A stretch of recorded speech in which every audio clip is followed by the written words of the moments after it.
अब तो और क्रोध आ गया नारद जी। नारद जी ने कहा, आपको क्या लगता है कि आपको कोई भी दंड देने वाला नहीं है? आप स्वतंत्र हो, मैं तुमको श्राप देता हूं। जिस प्रकार से कि स्त्री के प्रेम में मैं आज तड़प रहा हूं, उसी प्रकार से स्त्री के प्रेम में तुमको भी तड़पना पड़ेगा। इसको श्राप दिया भगवान नारायण। और जैसे ही श्राप दिया, अब तो बड़ा, और श्राप देने के बाद में भगवान नारायण ने माया हटा दी, श्रीमती गायब।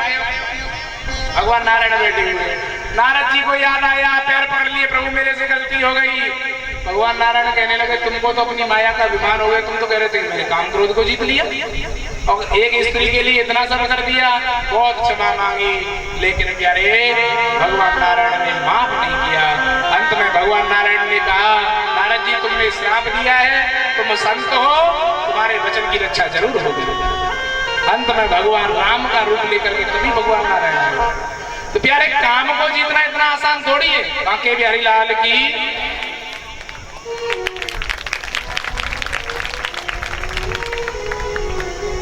बोली, बांके बिहारी लाल की। एक बार इनके लिए जोरदार तालियां बजाओ भैया।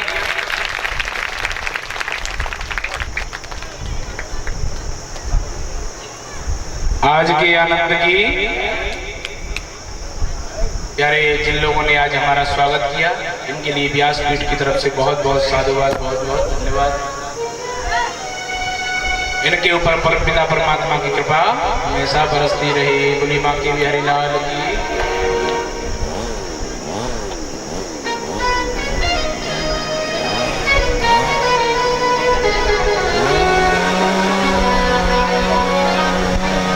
बोली बांके बिहारी लाल की। सोशल मीडिया भी बड़ा गजब का प्लेटफॉर्म है। जीवन में बंदा हमेशा रोता रहा हो, लेकिन जैसे ही फोटो खिंचाने की बारी आएगी तो हंसी का जरूर। बांके बिहारी लाल की।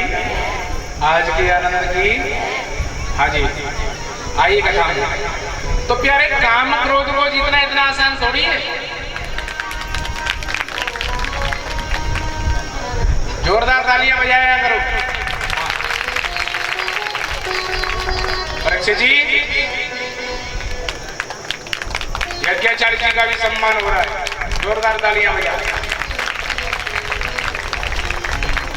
परीक्षित जी, माला तार क्यों जी? अरे बहुत पैसे की है, ये पहन लो।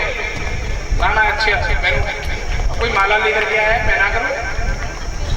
पैसे की माला पहनना उत्तम नहीं बताया है, फूलों की माला तो पहननी चाहिए।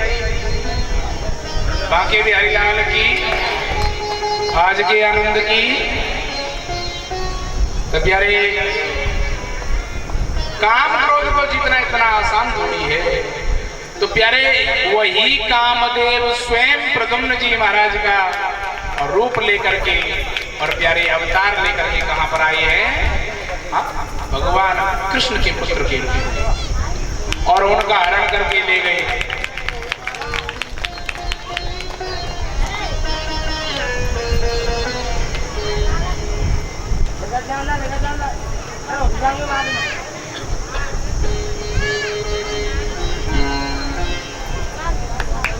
बोली बांके बिहारी लाल की। ऐसे नहीं, जोरदार तालियां बजा।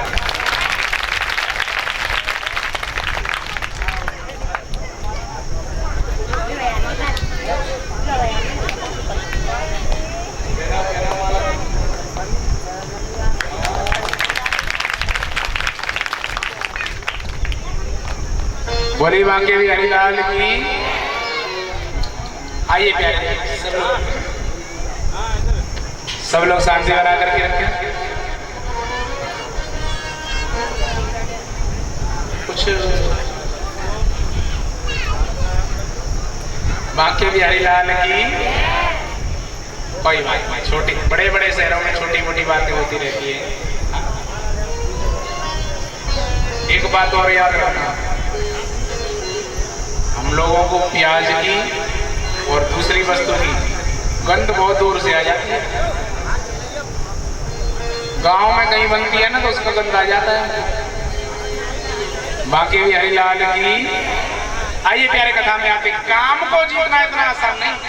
आज रति महारानी के पास में स्वयं कामदेव प्रद्युम्न का रूप लेकर के गए हैं और बड़े आनंद के साथ में रमण करने लगे।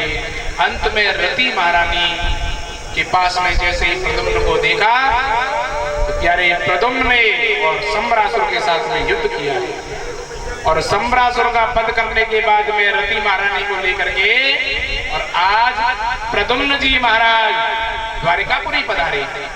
एक बात याद रखना, कहा तो बिल्कुल 3 दिन के थे प्रद्युम्न जी महाराज जब उनका हरण हुआ था और आज बहू लेकर के जैसे ही द्वारिकापुरी आए तो रुक्मिणी मैया की खुशी का ठिकाना नहीं रहा। आज मेरा बेटा कितना बड़ा होकर के आया। और प्यारे आज बड़े आनंद के साथ में और भगवान द्वारिकापुरी में रहे। प्यारे पहला विवाह हुआ भगवान का किसके साथ में? रुक्मिणी मैया के साथ। आज भी द्वारिकापुरी में कन्हैया द्वारिकाधीश के रूप में दर्शन देते हैं।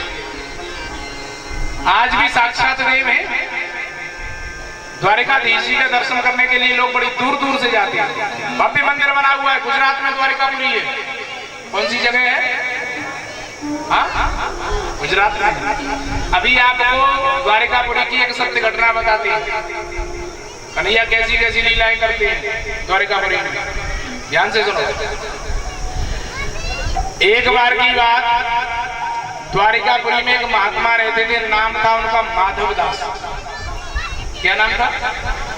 माधव दास। माधव दास जी बड़े आनंद के साथ में रहते थे और कन्हैया से सखा भाव रखते थे। क्या रखते थे? मित्रता रखते थे। मित्रता रखते थे। कन्हैया से कहते थे आप ही हमारे मित्र हो और कौन है संसार में। और द्वारिकापुरी में रहते बड़े आनंद के साथ में माधव दास जी। और जो द्वारिकापुरी का राजा था वो माधव दास जी का शिष्य था। किसका शिष्य था? माधव दास जी। बड़े आनंद के साथ में द्वारिकापुरी में रहते। एक दिन क्या हुआ कि माधव दास जी ने देखा कि कन्हैया का चेहरा उतरा हुआ है। तो माधव दास जी ने पूछ लिया, कन्हैया आज दुखी से लग रहे हो, क्या बात है? कन्हैया कहने लगे, द्वारिकाधीश कहने लगे, क्या बताएं वो आप नहीं समझोगे माधव दास जी। माधव दास जी ने कहा तो सही कन्हैया। तो कन्हैया कहने लगे कि ना माधव दास जी, मुझे वृंदावन की याद आ रही है आज। किसकी याद आ रही है? माधव दास जी ने कहा कि वृंदावन तो वृंदावन है, वृंदावन की याद आना तो सौभाग्य की बात है, तो बहुत अच्छा है। तो माधव दास जी ने पूछा वृंदावन में किसकी याद आ रही है? तो कन्हैया कहने लगे मुझे अपने मित्रों की सखाओं की याद आ रही है। तनसुका, मनसुका, श्रीनामा, मधुमंगल, इनकी याद आ रही है। तो माधव दास जी ने पूछा उनकी याद क्यों आ रही है? अब मित्रता थी कन्हैया से, पूछ लिया उनकी याद क्यों आ रही है। और माधव दास जी से कन्हैया कहने लगे तुम नहीं समझोगे मित्र क्या होता है। तो माधव दास जी कहने लगे मित्र तो हम भी हैं, बताओ क्या बात है। और कन्हैया कहने लगे अपने मित्रों की याद इसलिए आ रही है कि आज चोरी करने का दिन था। किसका दिन था? आज चोरी करने का मन था। और माधव दास जी कहने लगे द्वारिकाधीश होकर के चोरी करोगे अच्छा लगेगा। कन्हैया कहने लगे तुम नहीं समझोगे माधव दास जी, जो आनंद चोरी में है। माधव दास जी ने कहा कि ना ना कन्हैया ये चोरी करना तो अच्छी बात नहीं है। कन्हैया कहने लगे